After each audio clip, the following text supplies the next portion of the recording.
Good afternoon and welcome to this presentation on the Climate Change Authority's Targets and Progress Review Final Report. My name is Anthea Harris. I'm the Chief Executive Officer of the Climate Change Authority. I'm going to give a short presentation on the key findings and recommendations on our report, and then there'll be an opportunity for questions towards the end. You can submit questions at any time through this webinar. Firstly, a little bit about us. The Climate Change Authority is an independent statutory authority, and our job is to provide evidence-based advice to the government about climate change policies.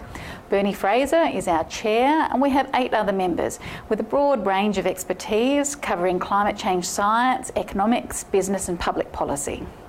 Our reviews are all legislated and they're guided by legislated principles, which boil down to economic efficiency, environmental effectiveness and equity. And we operate in a very transparent way, and we're obliged to consult with the public on all of our reviews. So this particular review, the Targets and Progress Review, is all about what Australia's emissions reduction goals should be and how we're progressing towards those goals. It's particularly timely for 2 main reasons. First of all, Australia has an opportunity in 2014 to be reviewing its 2020 target. So at the moment, Australia has a minimum target on the table, and 2014 is its opportunity to say whether it's sticking with that or increasing that target. And next year, Australia will be expected to put forward its post-2020 goals. Also on the domestic front, currently the government is formulating details of its new policy, new climate change policy known as the Direct Action Policy. And so the work that we have done, we hope will be useful for that process, because it identifies where we have made progress in reducing emissions to date and where there are opportunities for further reductions. For example, in light vehicles, perhaps a role for standards, and the continued deployment of renewables, and we can find other cost-effective ways of achieving stronger targets, for example, through the use of international emissions reductions, which we'll talk more about later in this presentation. In making our recommendations, we've looked at the latest in climate change science, which really forms the backdrop and the fundamental understandings for all the work that we do. We look very carefully at global action, what other countries are doing. We of course know that Australia can't solve the problems of climate change all by itself. We look at equity, and this on a number of dimensions between countries and between generations, and also we look very carefully at what the economic implications would be of the recommendations that we make. We've consulted extensively throughout this review. We've received over 12,000 written submissions. We've held a number of expert workshops and stakeholder roundtables. We've made presentations to interested groups and state and territory governments. The authority work is grounded in the fact that it's in Australia's strong national interest to be part of international efforts to reduce the risks of climate change. We know that human activities are causing the climate to warm, and climate change poses a major risk for Australia's people in relation to health issues, for our economy, particularly in relation to agriculture, agricultural productivity, the situation of our cities and our infrastructure by the coast, and for our environment. So degradation of coral reefs, species extinction as some of the examples there. Global action to avoid the worst impacts of climate change will benefit Australia. It is in our strong interest to be encouraging others to take strong action on climate change, and Australia should play its part in that action. So what are we recommending? We're recommending a set of goals for Australia to take action on climate change. For the short term, we're recommending a minimum target of 15% plus an extra 4%, which is really credit that we've got from past action called carryover. For the medium term, we're recommending a target range, a trajectory range of between 40 to 60% compared with 2000 levels by 2030. And for the long term, we're recommending that Australia's emissions stays within a budget of 10.1 gigatons, so 10.1 billion tonnes of carbon dioxide equivalent in the period between 2013 and 2050. Just to give you a picture of what those goals might look like, all of that yellow triangle that we've illustrated there is what we propose as a long-term national budget. That hashed area of the triangle is the how much of that budget we propose to use up between now and 2020 if our emissions reduction recommendations are adopted. You can see that trajectory range going out to 2030. The middle of that range, so between 40 and 60%, the middle of that range is a 50% reduction by 2030. That would be using up our proposed long-term budget in a straight line fashion. You can see that the bottom of that target range, so the 40% number, means that we're using up less of that budget, potentially saving more for later, or potentially opting for a tighter budget altogether.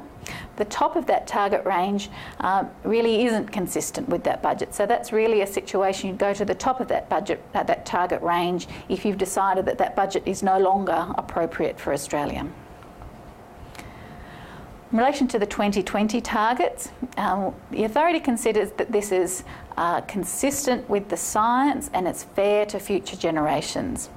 If we stick with our minimum commitment of a 5% target, it risks a costly and disruptive adjustment in the future. It leaves too much of the effort to later.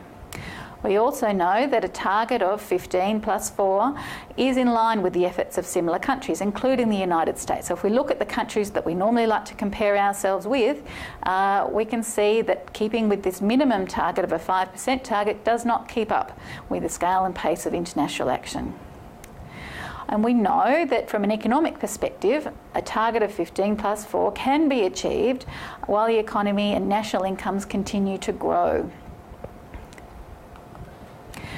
Looking at this issue of how quickly we use up this proposed long-term national budget, this chart illustrates that your decisions about where you go to 2020 and 2030 have great implications for how quickly you would need to reduce emissions later.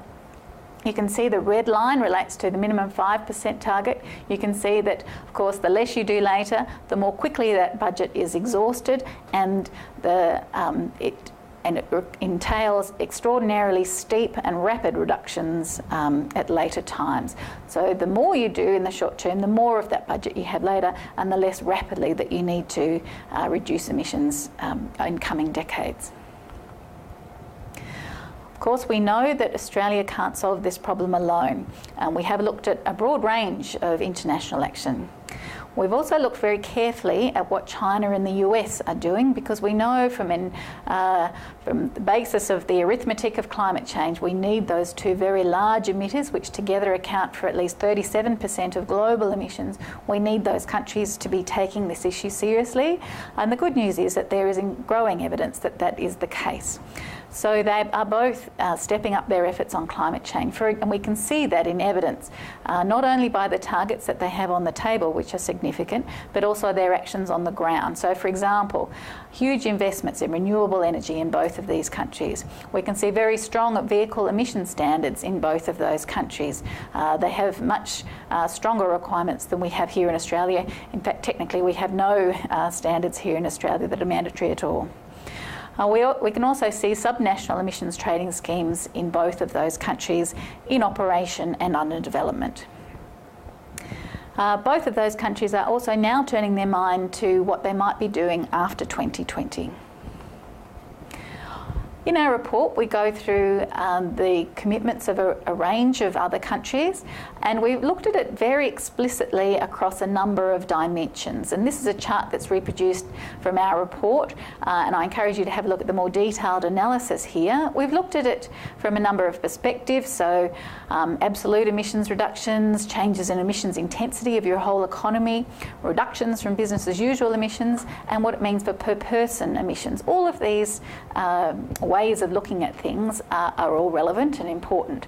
And so we've done a very transparent analysis of this, and we can see where Australia's different targets might line up against what other countries are doing. And you can see the red dots there. If we stick with our minimum commitment of -5, it does look weak compared with what other countries are doing, particularly wealthy advanced economies such as ourselves. As I said at the start of this presentation, we've looked very carefully at what the economic costs might be of pursuing stronger targets. Now, this chart shows our estimated impacts on gross national income per capita from 2013 to 2020 going from the minimum 5% commitment, stepping up to that stronger commitment of 19%, which is that minimum 15% commitment plus the 4% of carryover. And you can see that the impact on the growth rate of gross national income per capita is very small. In both those scenarios, incomes are estimated to still continue to rise, and that there's only a 0.02% change in the annual growth rate between 2013 and 2020. And in fact, that gap in where gross national income per person would be in 2020 would actually be made up in 3 months' time. Turning now to the medium term, so for 2030 goals, wide range of stakeholders across the spectrum really supported the authority making recommendations about life beyond 2020. The trajectory range that we have proposed of 40 to 60% provides some flexibility for Australia to adjust its action. It's probably too early right now to be able to pinpoint exactly where Australia's emissions should be targeting for 2030, but we can have some flexibility to take into account changing circumstances. In particular, the authority recommends that longer term goals always be reviewed in the light of developments in climate science, the level of international action and economic factors. We recommend that both the trajectory ranges and the long-term emissions budget be regularly reviewed according to those criteria. All of our recommendations are set out in the context of a proposed long-term national budget for greenhouse gas emissions. The idea of this budget is to set an overall limit on emissions. Once you start thinking about this long-term global budget, it really highlights the trade-offs between short-term action and longer-term action. You can start thinking about how quickly you want to use up that budget and what it implies for future decades and future generations for Australia. In terms of how we've calculated this budget, first of all, to get to a budget from Australia, we've started from a global emissions budget that provides a likely chance of limiting global warming to below 2 degrees. This is an internationally agreed goal to try and avoid the very worst impacts of climate change. The authority considers that Australia's fair share of that global budget is 10.1 gigatons of carbon dioxide equivalent. Just to put that in perspective, that's around 17 years of emissions at current levels. The authority considers its 2020 recommended target to be the minimum reduction consistent with staying within that budget, and having a weaker target than that recommended target would leave too much effort for later. The second part of our review talks about what kind of progress we have made already towards our emissions reduction goals. This chart highlights from from the perspective of the overall economy, what's been going on since the year 2000. Now, you can see that we've broken this down because, of course, there are lots of things going on in the economy which will affect overall emissions. On the very right-hand side, we've got the net impact, so what actually happened to emissions, and that is they went up between 2000 and 2011. But we've broken that down. So on the very left-hand side, we can see that economic activity generally pushed emissions up. So it's a period of strong economic growth which tends to cause emissions to increase. On the other hand, the next bar shows that particularly in earlier years, shifts in our economic structure help push emissions down. There was a tendency to move away from very emissions intensive processes towards less emissions activities such as services, for example. So that tended to have over the period a dampening impact on emissions. We can also see that emissions reductions activity, so this is actual reductions in the emissions intensity of doing the same thing, that actually made a significant contribution towards reducing greenhouse gas emissions. So there's quite a lot of breakdown across sectors in our report. We also identify many opportunities across all sectors to reduce greenhouse gas emissions. And some of those opportunities relate to energy efficiency across the spectrum in our industry, our homes and our businesses, and using more efficient transport. We can also see significant opportunities to transition towards lower emissions intensity electricity generation. In fact, of all the sectors that we analyse, we see some of the greatest potential in the electricity sector. Adopting low emissions technologies and production processes in a range of industries, and on the land sector, continuing to reduce land clearing, increase forest cover and improve land and forest management. While we can see those opportunities, we will need effective policies to actually elicit those opportunities in the real world.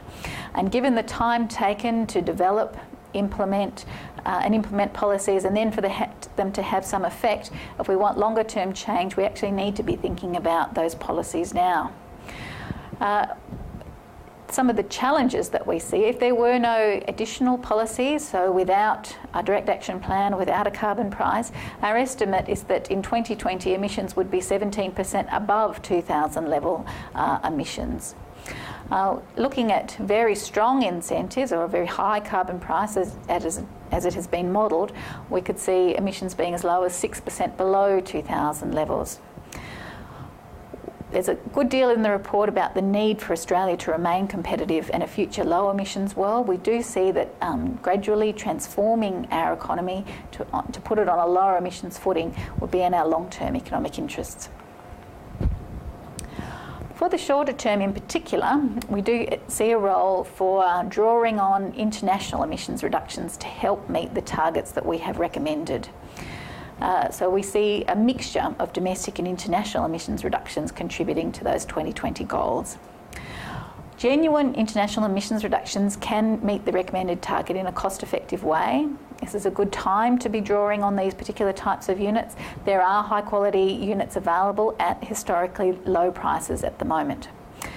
We recommend that the government could establish a fund to purchase these international units, which could help bridge the gap between domestic reductions and the recommended target.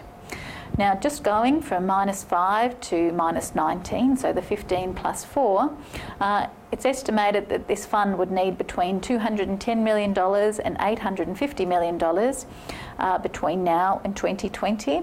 And this is based on unit prices of between 50 cents and $2 a tonne, recognising that current prices are well below $1 currently. In terms of what the job that we see for international emissions reductions, here is the picture of our projected emissions, that blue line going to 17% above 2000 levels by 2020. That yellow triangle is the gap between where we see a kind of a business as usual projection and the -5. So you can see a significant gap there of 593 megatonnes. There may be a role even within that for international emissions reductions to play some role in contributing to meeting that gap. But in particular, this gap between -5 and -19, we do see that as being a role for international emissions reduction. So that's getting to that stronger target would be a very good using international emission reductions would be a very good way to achieve that target. So in summary, the science is clear. The world urgently needs to cut greenhouse gas emissions. We know that Australia would benefit from global action, and so we need to play our part. We need to strengthen our efforts now, otherwise we leave future generations with an improbably large task. The responsible course of action is to raise our 2020 target to at least 15%. We can boost this to 19% by taking advantage of actions that we've already taken. And the target is achievable if strong policies are implemented now, the costs are small and they can be managed. Thank you. Okay, I have one question here that the EU is already committed to a 20% reduction by 2020 from its 1990 levels. Why should Australia commit to only a 19% reduction, given that Australia's per capita greenhouse gas emissions are about twice EU levels? So, in relation to our comparisons with the EU, first of all, I'd like to say that all of our recommendations are put in the perspective of trying to balance up where we are now to where we go in the future, all nested in what we think is a reasonable long-term budget for Australia. So, The recommendations that we have made, we think are achievable given where we are right now, but still calibrated to make those long-term emission reductions, staying within our long-term budget, achievable. So in the authority's view, this balances up all of those different parameters, and this is something that is achievable as well as being responsible for Australia. I have another question here, is that what are the implications for Australia in international climate negotiations if the government does not accept the CCA's recommendations for a stronger target and participation in the international carbon market? Well, it's difficult to say what exactly the implications would be. What we can say is that it would certainly help in our international negotiations if Australia took on a stronger target. We know that our chief objective should be trying to encourage other countries to take stronger actions.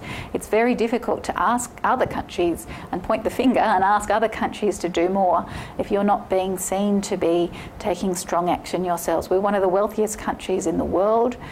We have very high emissions per capita. It's very difficult to make a case to others to do a lot if we can't be seen to be taking stronger action ourselves. It will be noticed what we do. It wasn't a surprise to us when our draft report came in that our first submission that we received was from South Africa. The rest of the world does what Australia does. If all carbon dioxide emissions were stopped today, it could take up to 1,000 years to see a reduction in temperature. Given this, why is there a rush to reduce greenhouse gas emissions now? Well, I think the answer to that question is thinking back to the science and what causes temperatures to rise and what causes the risks that we face from climate change. Climate change is a stock problem. It's about how many greenhouse gases are in the atmosphere at any one time. It's exactly correct to say that it takes a long time for emissions to wash out of the system entirely, but given we know it's a stock problem, we can't solve it if we keep adding to the stock. The more that we add, the bigger the problem, the higher the concentration of greenhouse gases, the more heat the world absorbs. So we can't attempt to solve this problem without getting on top of the amounts of greenhouse gases that we're continuing to add to the atmosphere. The more quickly we can do that, then the lower the level of greenhouse gases will be in the atmosphere for the longer term. Okay, I've got a question here about without the purchase of international units, what can Australia achieve domestically, particularly in the electricity sector? Well, we can see that actually there's quite a bit that can be done in our own domestic electricity sector. So I point you to the modelling that we have done, and in particular on our website there's a separate modelling report in particular on the emissions in the electricity sector under a whole range of different scenarios. So I certainly encourage you to have a look at that. There's a couple of things that we can see being particular opportunities. For Australia, the continuing deployment of renewable energy in the shorter term out to 2020 seem like the major source of emissions reductions from that sector. On the demand side, we can also see significant opportunities for reducing greenhouse gases by reducing our demand for electricity.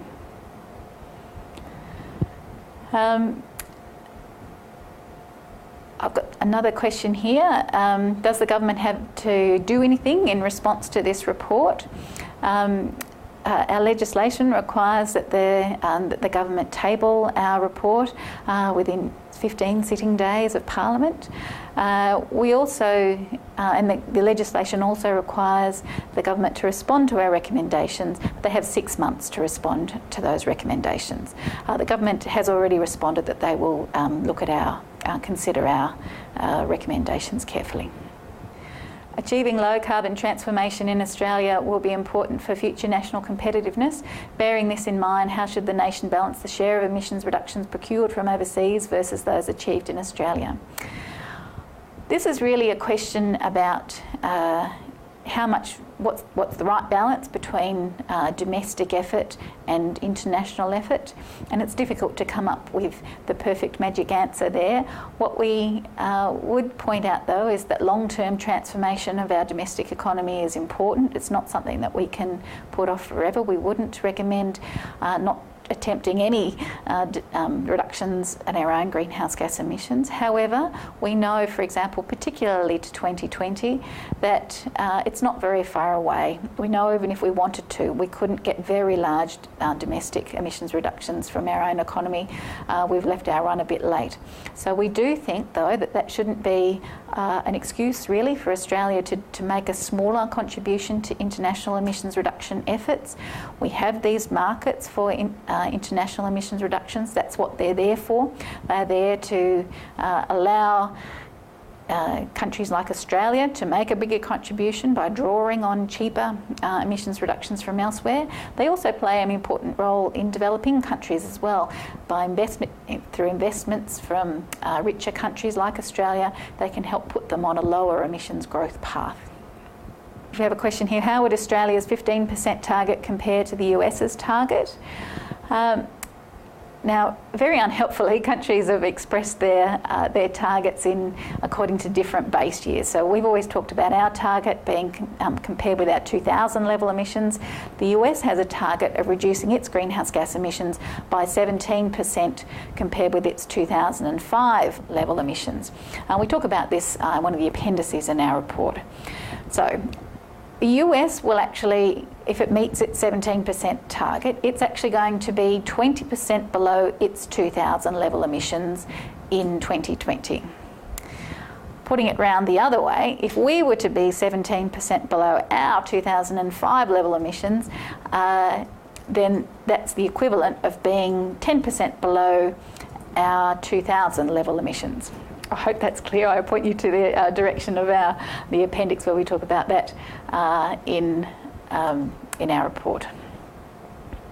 Another question here: what are the financial implications or economic costs if we don't take on board the CCA recommendations? Well, there's probably two things that are important here. In relation to, first of all, why are we doing any of this? It's because we need to make a contribution to international efforts on climate change. I'm not suggesting that we can solve the global problem ourselves, but we do need to play our part. And so if we give up on attempting to influence international efforts, or we failed to care, the implications would be that we don't care that actually there would be things going on in the climate system which have profound impacts for our society and our economy. So the cost to our economy of unabated climate change would be tremendous, and I would certainly refer you to the Garnaut review that was done a few years ago for much more information about that. Then there's the impact on our own competitiveness. If the rest of the world does continue to take action, we don't want to be stranded, essentially with the equivalent of a rust bucket economy based on very high emissions intensity that would not be competitive in a lower emissions intensity world. I've got a question here: if minus 15 is responsible, is minus 5 irresponsible? Well, the Climate Change Authority recommends minus 15 as a minimum. We do think that minus 5 puts too much effort onto the shoulders of future Australians. In fact, not even necessarily future Australians, us current Australians, if we intend to be around beyond 2020. The types of emissions reductions that would be required, if we're taking seriously the goal of actually playing our fair part in international efforts, would be very steep. We have a question here: isn't tripling of the target in just 6 years somewhat unrealistic? In the authority's view, no. We've got the gap between where we think business as usual emissions might be and the 5%. And you can see that was a gap in 2020 of being between 17% above 2000 levels and minus 5. So there's a 22 percentage point gap just to get to minus 5. Actually, to get from minus 5 to minus 19, which is that 15 plus 4, is only another 14 percentage point gap. And because we have access to international emissions units available at the moment at historically low prices, we consider this target is eminently achievable.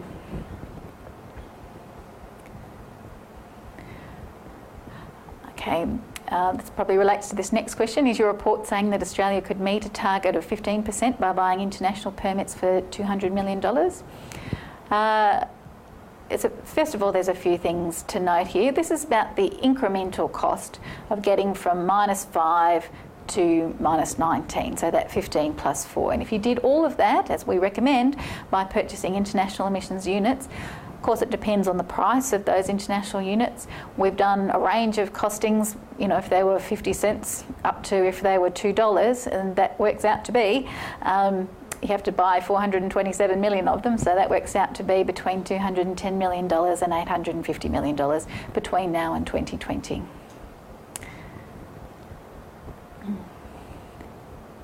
Has our review taken into account the nature of any post-2020 agreement? At this stage, we know some things, but there's still a lot of flesh to be put on the bones about what a post-2020 agreement might look like. We're not actually 100% sure of what the time frame will be for that agreement, whether when the commitments will be based around 2030 or some earlier time. That said, at the end of the day, we do know that we have strong engagement from a whole host of countries, importantly including China and the US. We do know that we will need to be able to put some sort of numbers on the table. So the recommendations that we're making now for beyond 2020, so from 40 to 60% reductions by 2030, are certainly relevant for thinking about what we're going to put on the table ourselves in 2015.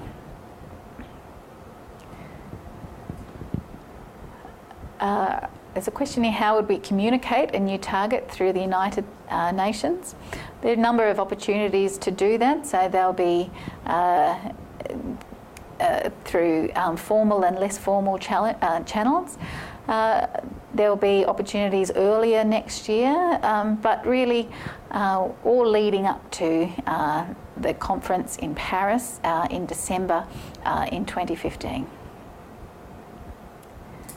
Okay, we have one final question.